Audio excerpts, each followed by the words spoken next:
বর্ণিল সাজ, রঙিন পোস্টার, প্ল্যাকার্ড আর ঐতিহ্যবাহী এই সাজসজ্জা বাঙালির প্রাণের উৎসব পয়লা বৈশাখ ঘিরে।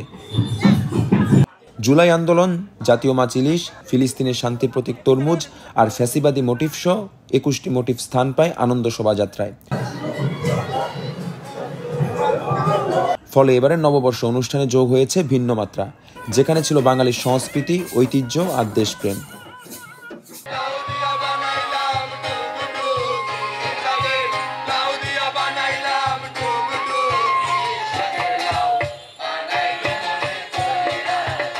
নববর্ষের ঐকতান, ফ্যাসিবাদের অবসান, এই প্রতিপাদ্য সামনে রেখে নেচে গেয়ে হাজারো মানুষ অংশ নেয় বর্ষবরণ আনন্দ শোভাযাত্রায়, যেখানে বিদেশি নাগরিকদের উপস্থিতি ছিল।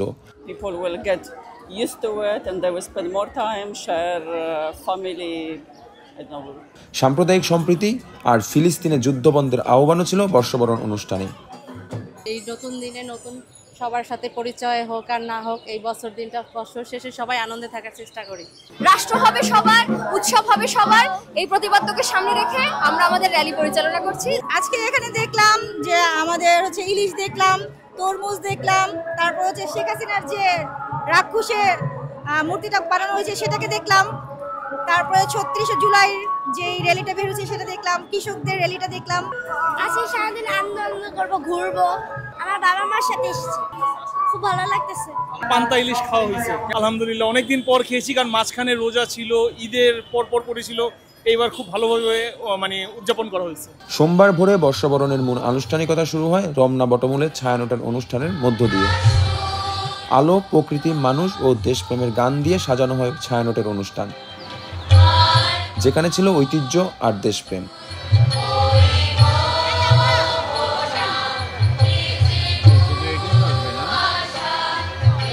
পরে সকাল ৯টায় ঢাকা বিশ্ববিদ্যালয় চারুকলা ইনস্টিটিউট থেকে শুরু হয় বর্ষবরণ আনন্দ শোভাযাত্রা।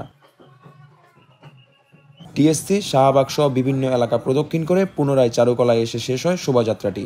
এতে শিক্ষক শিক্ষার্থীদের পাশাপাশি অংশ নেয় বিভিন্ন সামাজিক, সাংস্কৃতিক ও রাজনৈতিক দল। বিভিন্ন শ্রেণী পেশার মানুষ ছাড়াও শোভাযাত্রায় ২৮টি জাতিগোষ্ঠীর মানুষের অংশগ্রহণও ছিল চোখে পড়ার মতো। এবারের ভিন্ন মাত্রার বর্ষবরণ অনুষ্ঠানে ফ্যাসিবাদ বিরোধী সহ বিভিন্ন বার্তা উঠে আসে বিশিষ্টজনের বক্তব্যে। আমরা একদম খুব স্বাধীনভাবে আজকে ঘুরতে পারছি। এখানে ২৪শে ছিল সত্যি কথা যেটা, যে আর্মি, পুলিশ তাদের পেছনে পেছনে হাঁটা, আর আজকে আমরা সাধারণ জনগণ প্রাণ খুলে হাঁটছি। কেমন নতুন নতুন লাগছে, মনে হচ্ছে যে আবার যেন সবকিছু কালো মেঘ সরে যে, ফ্যাসিস্ট সরে যে, একটা নতুন একটা দিন এসেছে।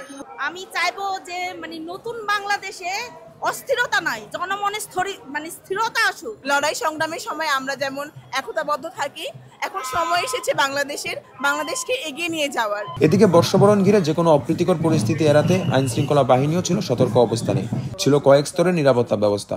এটা একেবারে শান্তি শৃঙ্খলাভাবে, সুন্দরভাবে জনগণ স্বতঃস্ফূর্তভাবে এখানে অংশগ্রহণ করেছে, এবং আমরা মনে করি যে আমাদের পুলিশের পক্ষ থেকে যে নিরাপত্তা ব্যবস্থা নেওয়া হচ্ছিল এটা অনেক ফলপ্রসূ হয়েছে, এবং এখানে কোনো ধরনের নিরাপত্তা বিঘ্নিত হয় এরকম কোনো ঘটনা ঘটে নাই।